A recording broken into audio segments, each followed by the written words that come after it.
I don't know what she did.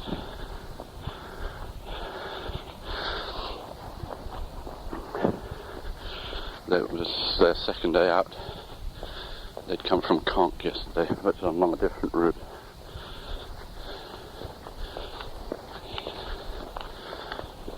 Just done a very minor road section there.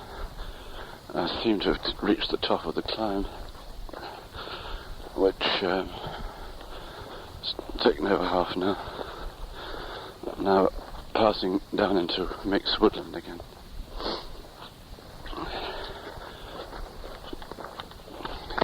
Drenched with sweat.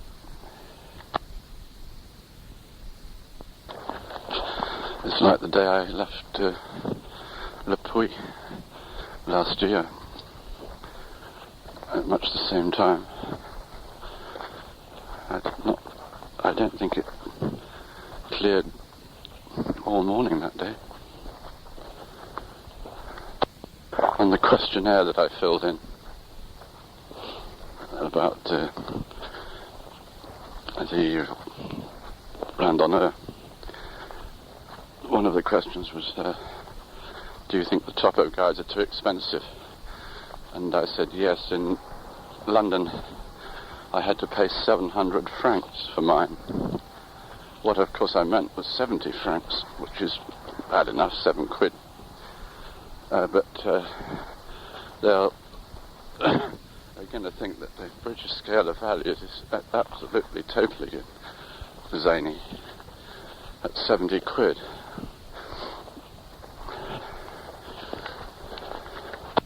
Now here we've got a fork junction, 2 tracks going 2 different ways, and no marking.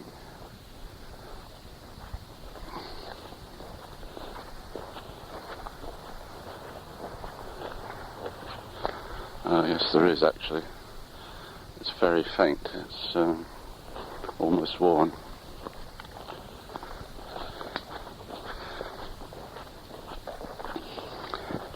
There seems to be no way I can adjust my rucksack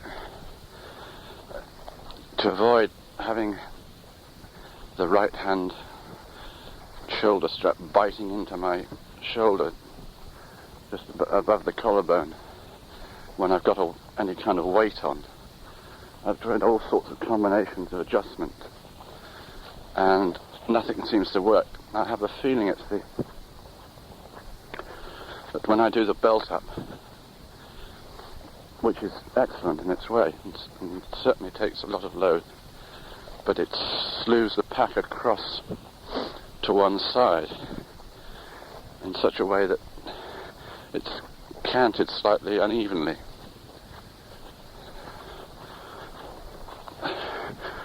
So it's either having no belt and losing a lot of the support that gives, or putting up with the pain. I just can't, whatever I do, it's always there. A rabbit bouncing away ahead of me. I see very few rabbits. In fact, only I think one other. I can only think that it's because they do hunt like fanatics over here and just let fly at anything and everything, unless the climate doesn't really suit them.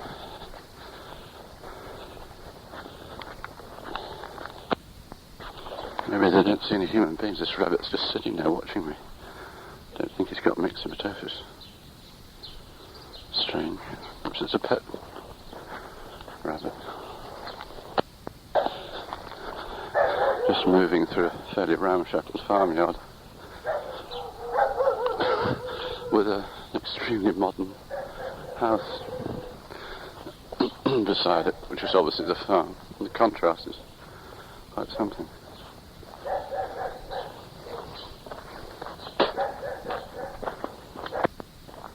Another position where I don't know which way to go. Hit the main road, Vijac Road, but these are the obvious places to make it clear. and they don't.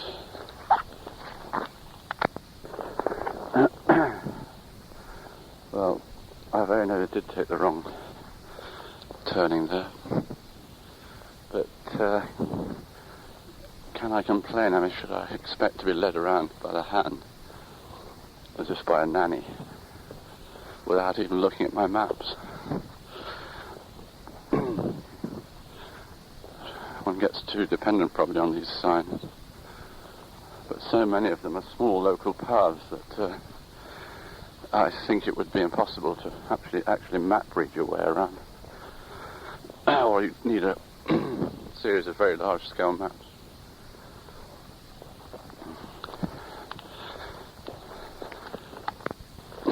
Bells on the Cahors here.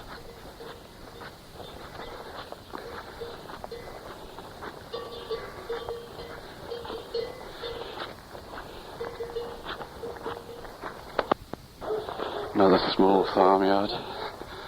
Chickens, pigeons, dogs barking, bits of machinery, plastic, old tyres.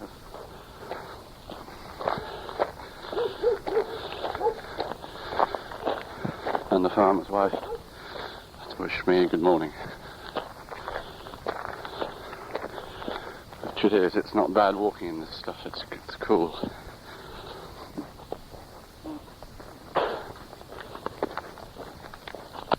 Another farmyard. And a bit of old string lying across the road, I know what that's for. And when it brings the cows in to milk in the morning, they don't go straight up the road. That's what I used to have to do on the Stoke Rivers.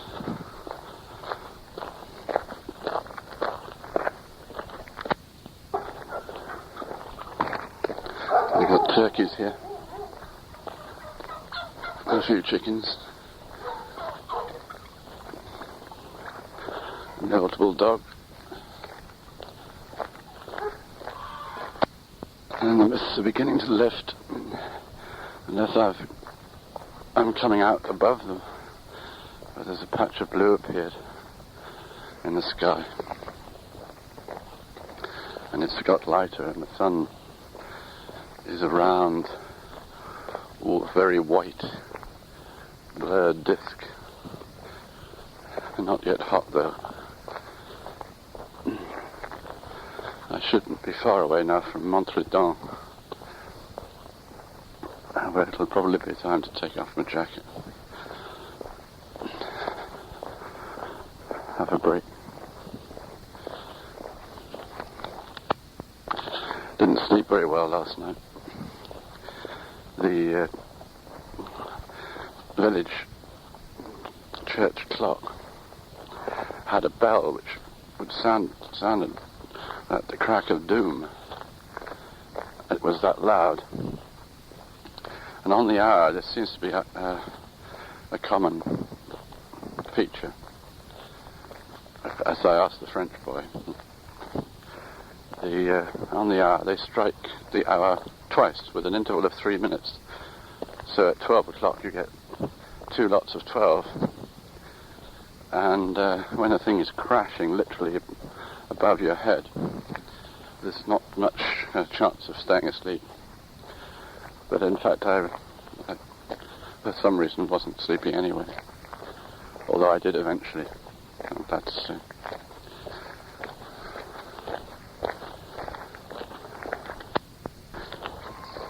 And that was Montredon. Practically nothing of it, because the sentier skirts the bottom of the village. And I don't particularly feel like going up into the middle of it. I don't think there's a lot there.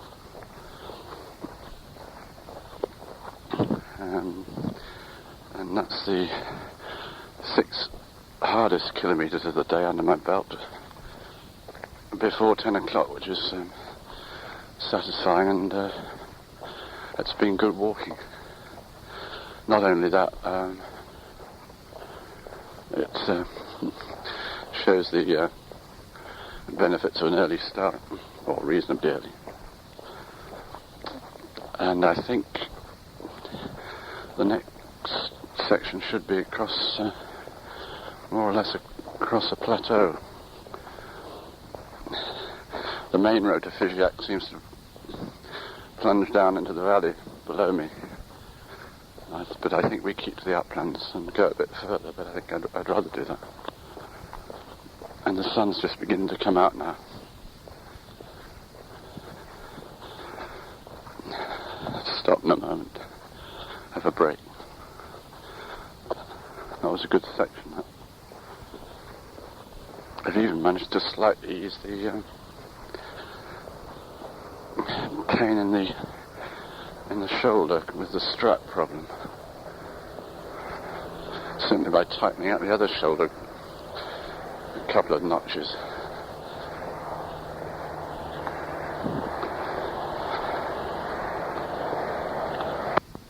Acorns falling and bouncing onto the road.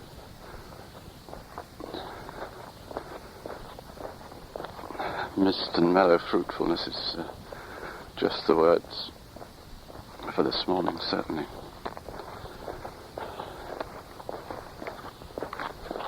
And slowly the sun disperses the mist. Although the grass is still sodden with dew. Walking along a minor road at the moment. And this is where we're going to stop for breakfast. There's a small avenue along this minor road of sweet chestnut, oak, silver birch, walnut. Beautiful.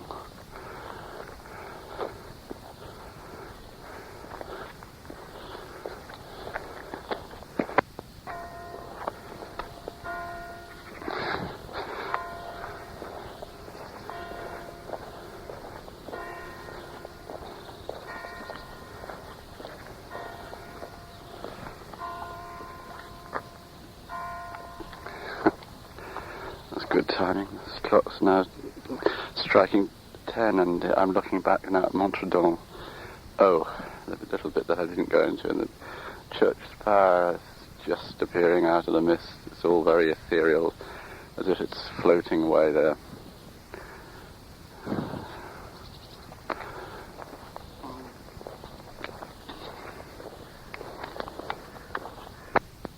And there she goes again. I wonder why they do strike twice. Oh, that was a lovely, beautiful, juicy nectarine. I don't feel like any more at the moment, but I had 2 good meals yesterday, so I can live off those for a bit. A delightful little hamlet there, only about 3 houses, and the postman just arriving, and the cry of a child. And a young girl with long brown legs in a cotton frock.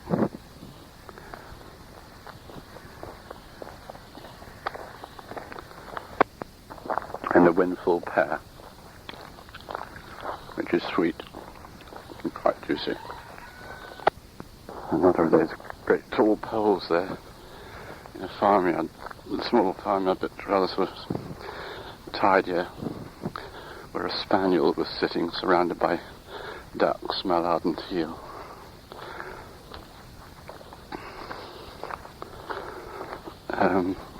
On this pole there were about, because I counted them, 15 bottles, starting from the bottom going upwards like small branches. I wonder if it can be a marriage, some kind of marriage thing.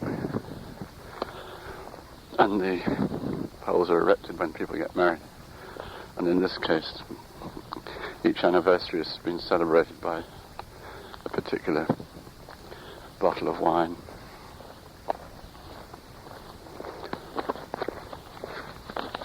They aren't going for gates over here. They have to stop a lane. They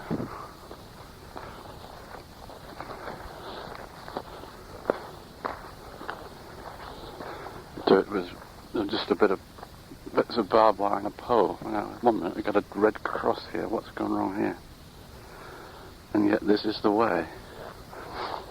Why a red cross there?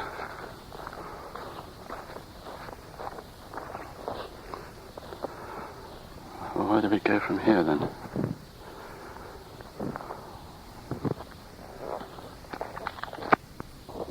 Strange. A red cross on a tree just off the path.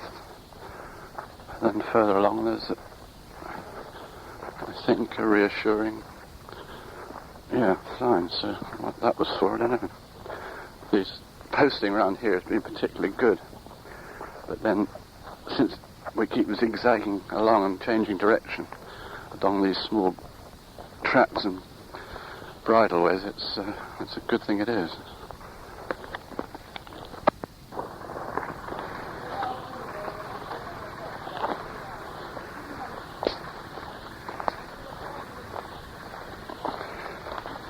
A farmer and his quite attractive teenage daughter bringing in hay. Not hay, I mean sweet corn. A load of sweet corn from the field. Little cabbage patch here with marrow, tomato, and haricot beans. A lot of these make-do gates, makeshift gates. Another one, a bit of a dull nuisance as far as I'm concerned. A delightful little sort of miniature house here, with a vine trailing up a small veranda. It's all in miniature. Also a little gate lodge or something like that. Oh no, it stretches back. Lovely barns at the back. Nice feel of everything around here. The right pace.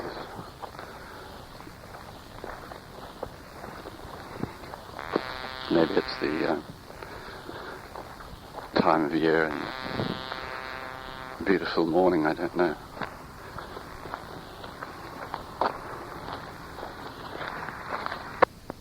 Small woodlands, small fields, small farms, and all the narrow trackways and bridleways and lanes.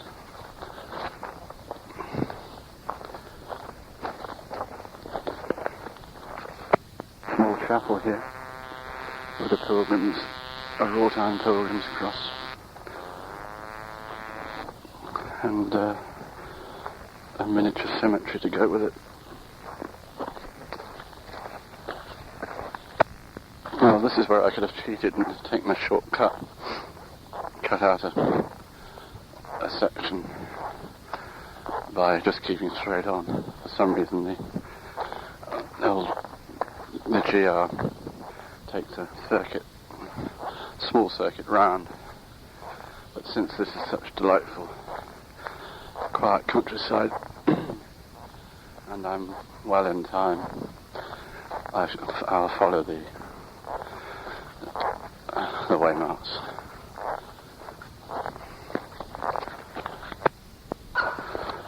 They really are delightful little farms around here.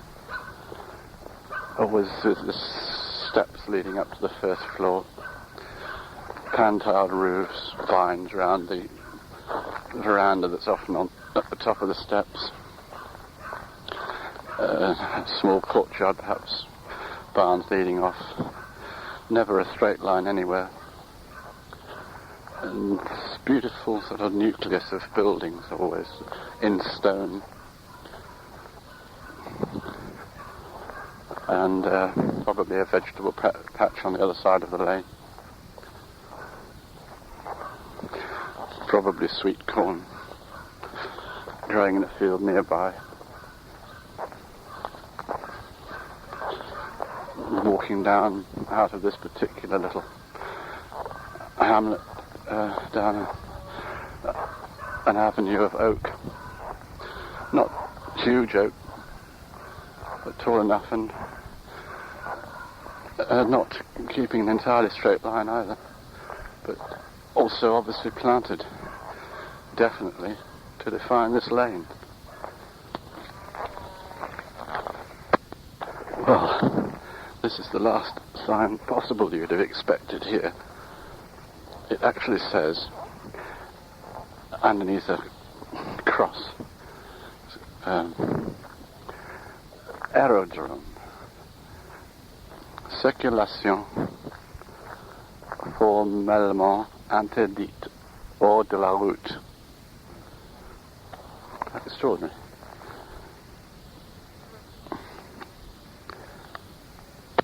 And needless to say, it looks absolutely nothing like an aerodrome. As far as I can see, it's no different from any other meadows. It's possibly slightly bigger.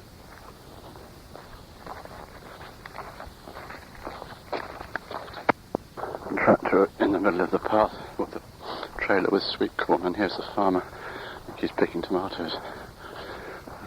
Little sort of patch he's got beside the corn.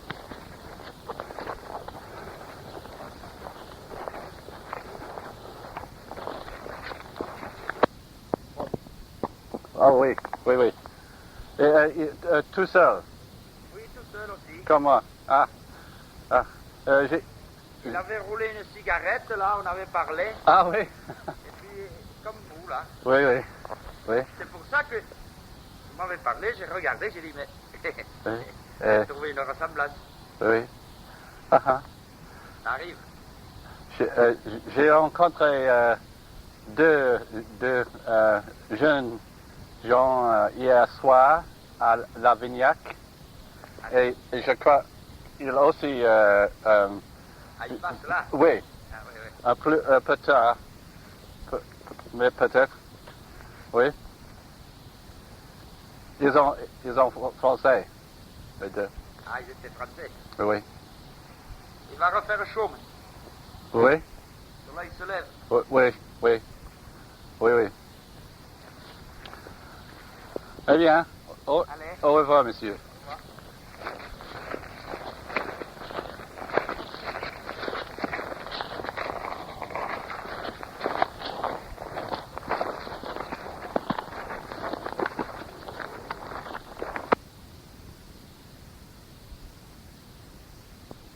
And chestnuts the size of footballs around here.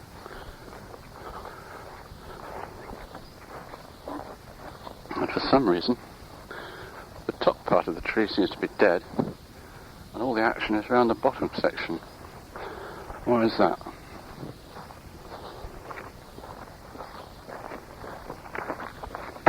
Yeah, there's a cracking looking pear tree here, but I've got a feeling these are going to be too ripe, but no juice in them. Dry. Pity, because there was some lovely stuff there.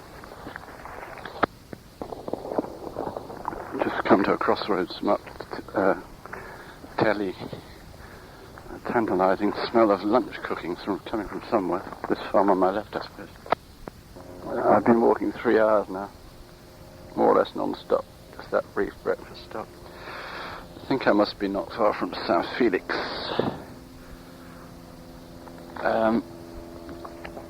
And time for a can of something. Stopped by this small, slow-moving stream. 2 dragonflies floating across it. And somewhere up above, an aeroplane passes over. Perhaps going to come and land at the aerodrome.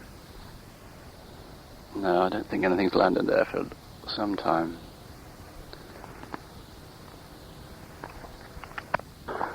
A country of easy living is what it feels like.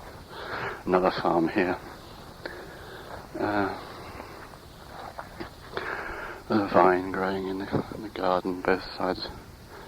Pigeons, chickens. But also back in the country of the wire-netted bins of sweet corn. Obviously to feed the stuff the ducks with. I think there's asparagus there, leeks, beans, carrots, cabbages, everything. All very peaceful. These beautiful shaded lanes.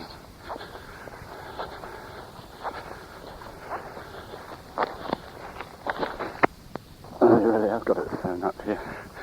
There's a lovely, great big fat pig, white one, in the corner of the garden with its own little area, having a dust bath.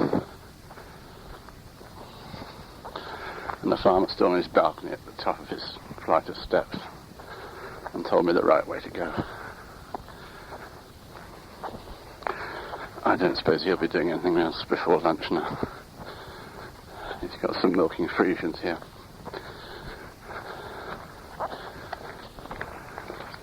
There's a ladder lent right to the top of this very tall, quite tall tree. What is it? Harvesting something that's ready to pick.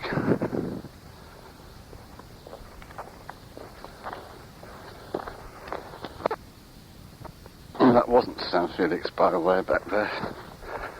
As has happened before, several times I've prejudged the issue, getting ahead of myself.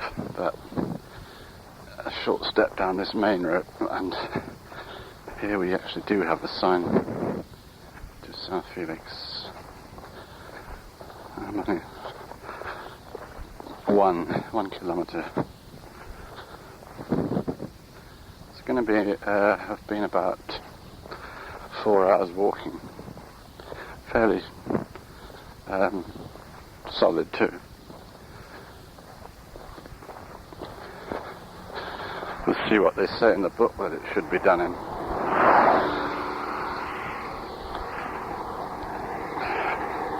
I know that I've kept up a fairly good pace here. Well, not fast, but consistent. And it actually says restaurant on that. That's dangerous.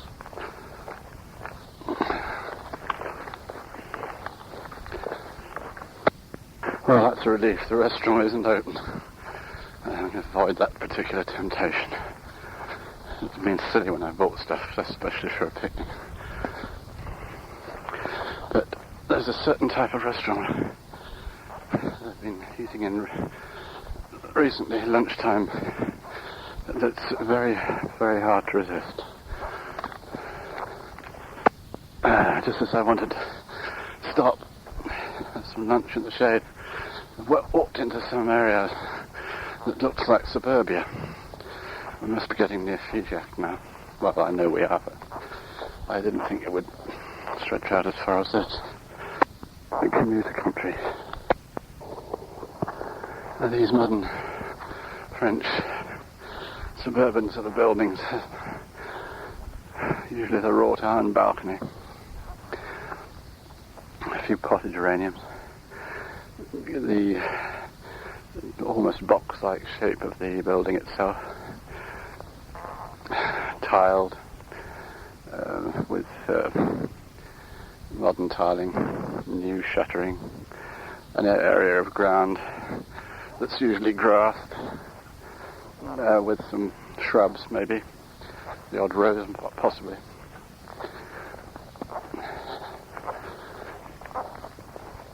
Break.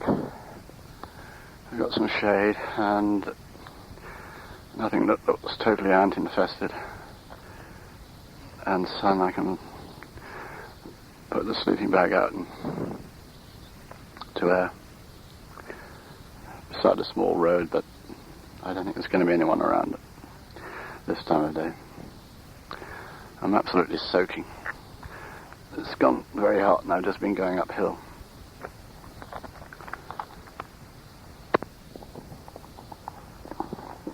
Lunch in the sun.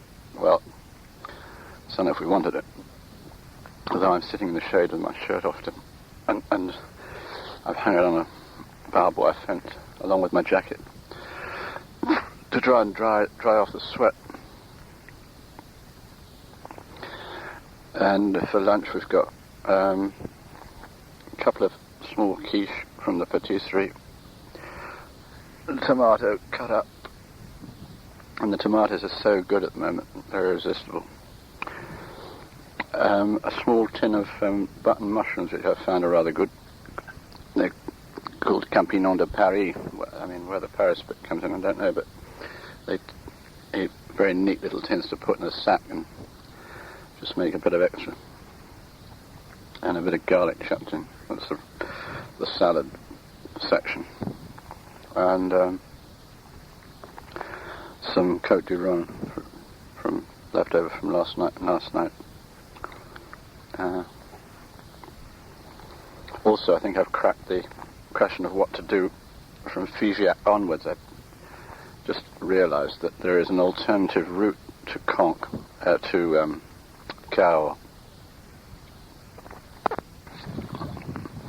It's the GR651, and looking down the list, every other little place seems to have a gîte or a hotel. It's obviously the pretty route, I suppose, but I feel inclined to sacrifice my religious and historical principles for the sake of the route, rather than the actual GR65 itself. It may be slightly longer, I don't know. I don't think it's a lot longer, but it follows the river from Figeac rather than cutting across country. And the river is not the lot at Figeac, it's the river Cele, C-E-L-E. Perhaps it probably joins the lot further down. I haven't got the map far enough open to sort that out yet. That seems the obvious answer from Figeac. And it probably is also more dramatic. I've done quite a lot of upland walking recently, and I've seen very little of anything of rivers and river valleys.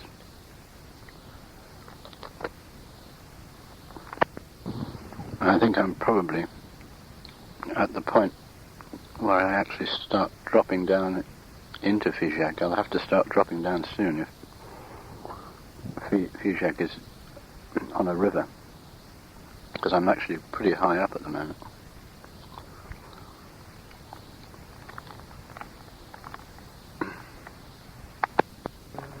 The 4 hours about which I thought I'd taken from Lévignac to Saint Felix is more or less what they say in the book. And according to them, Saint Felix to Figeac is another 2 hours 20, 9.5 kilometers.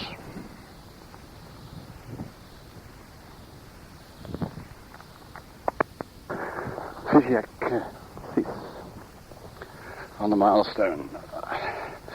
However light one's lunch, I certainly didn't have much today.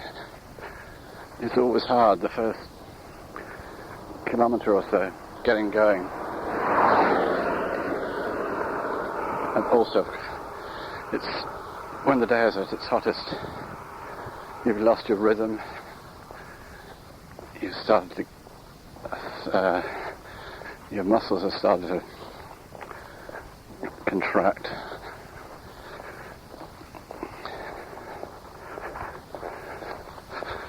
But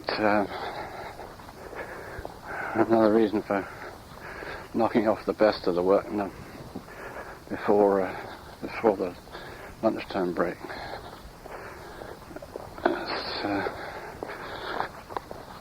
Nice to think I've only got 6 now.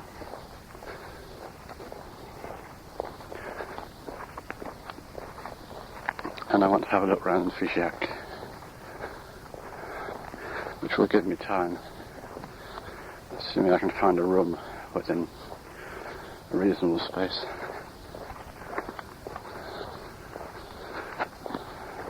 The GR at the moment seems to be going along the main road. I think it more or less does follow it on and off, all the way down to Figeac.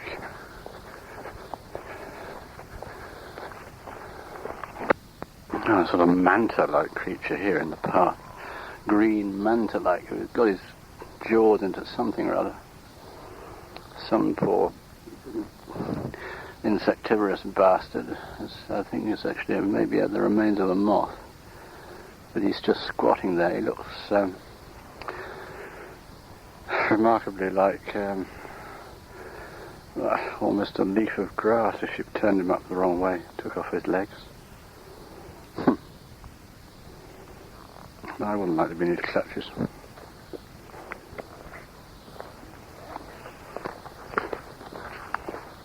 And down to the left, most of the time, in the valley of the Lot, I can see to the south. Yeah, 4.6. But I keep dodging off this main road, so it could be more than that. Could be less. Someone saw me as I was emerging from the undergrowth just there. They were in a car, pointed excitedly at me as if I was a gorilla coming out of the jungle. So as I looked to them, I've got my hat on at the moment, and my hair's pretty long. And carrying this burden. Yeah, I think I probably do look fairly strange to them.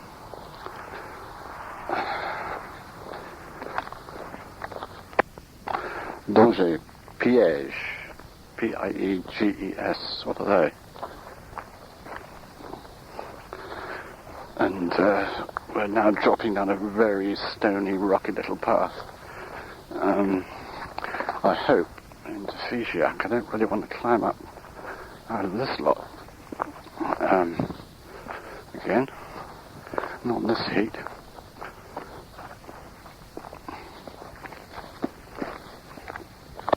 Well, I think there, if I'm not much mistaken, is Figeac.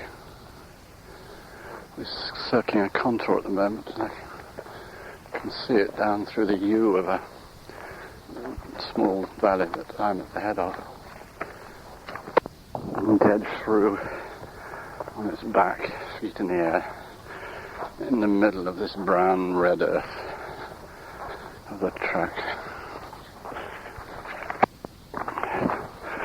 Well, we're into swimming pool country here, and gravel drives and more grassed areas around houses, and young teenagers on buzz bikes.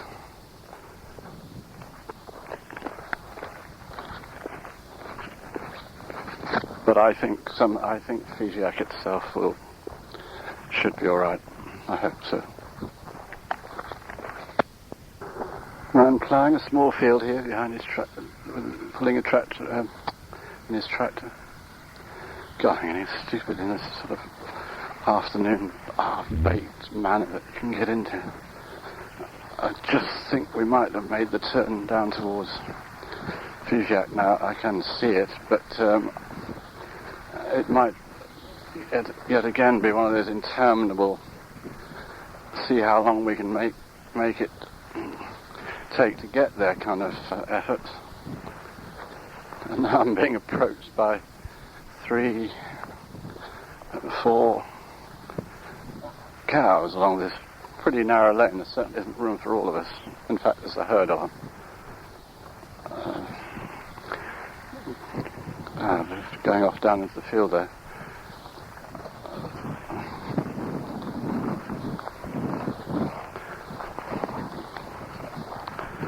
They've all got fine sets of horns, the cows in France, or many of them have, which make them look slightly more lethal than the English variety. Not that either of it sort of in any way lethal. Unless you get kicked when you're milking them.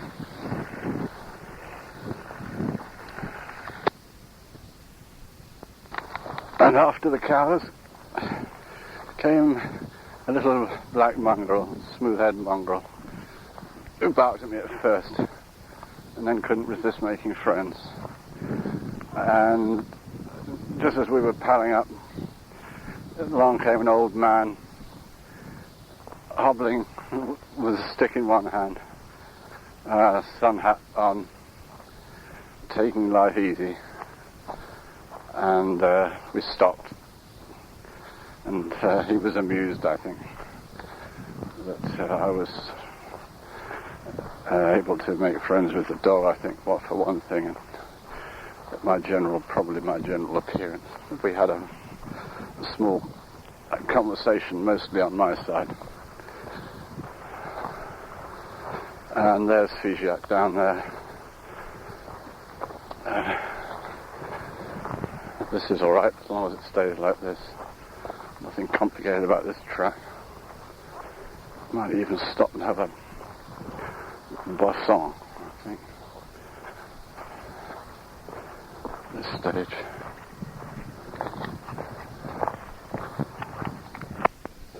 Yeah, the plums off that tree really were nice, small but beautifully juicy and sweet. Still going down this track, which is quite pleasant. Certainly beats coming down to Decazeville thus far. Still small pilgrim crosses here and there to remind you that you're on the route.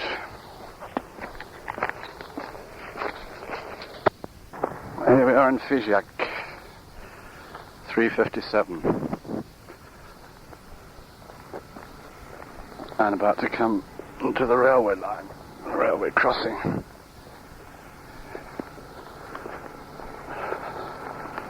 I have hopes for Figeac, don't know why.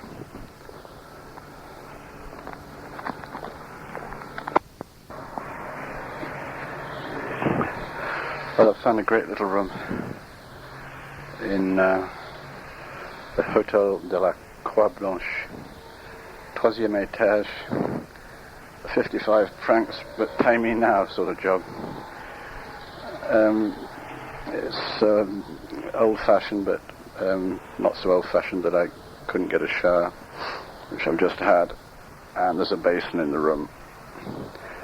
And also a bidet on folding legs, which I've never seen before, not attached to the basin at all.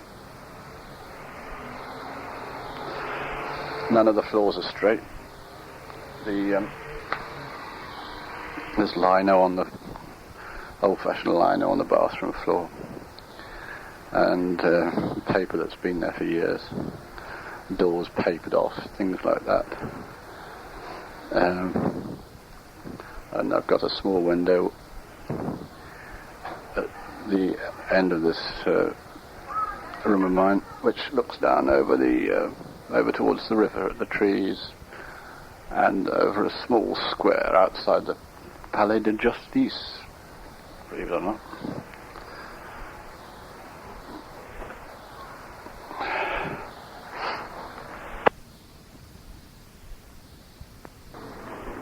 Sitting in the square where they play the bull, which is just over the bridge, nice and shaded, 7:38, drinking a nice cool bottle of cider. I was thirsty, and I didn't want to go and spend a lot on Kir, which is delicious, but it's about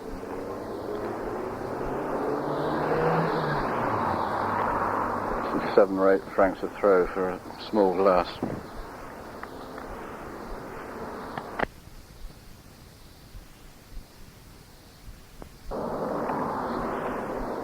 I was in the supermarket looking for something like cider, and the lad who was in Lavignac walked in, and he'd only just got here, and his girlfriend is still somewhere way back. I said, blisters. Yeah, I thought they were going to find it tough going today, particularly her. So I'm not in such bad shape after all.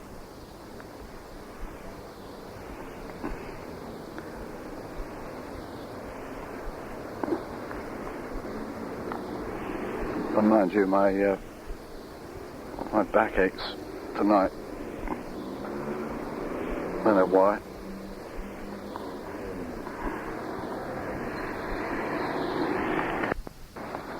If I eat anywhere tonight, it'll cost as much as my room, which is a strange sort of turn up for the books. I'm not sure whether I want to or not, really. The trouble is, the only place that does a salad and an omelette or some that kind of thing, I don't really like the look of.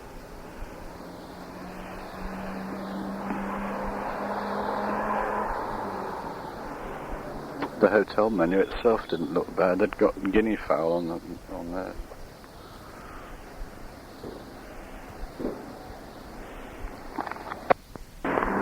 You ought to be able to tell something about a place by the number of patisserie there are, particularly the fancy cake side. There are a lot here. In fact, a lot of food shops altogether. However, I still like it up to now. It's certainly on the tourist trail, but doesn't seem too bad for it. I mean, my hotel's genuine, that's for sure.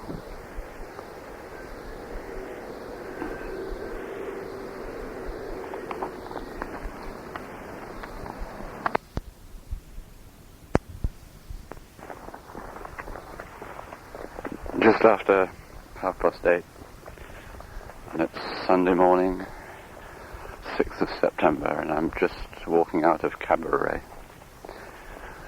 An hour ago when I got up, there was mist, rain cloud, and a very unpromising look about the morning. Now, the cloud has virtually cleared away. We've got blue sky, and the sun is shining. It's marvelously fresh after all the rain. And might we be in for a hot, sunny day?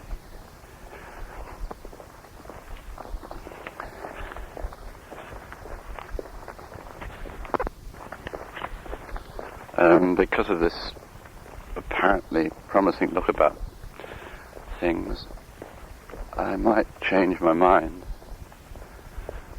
and put Cahors off for one more day. Part of the reason for this is that I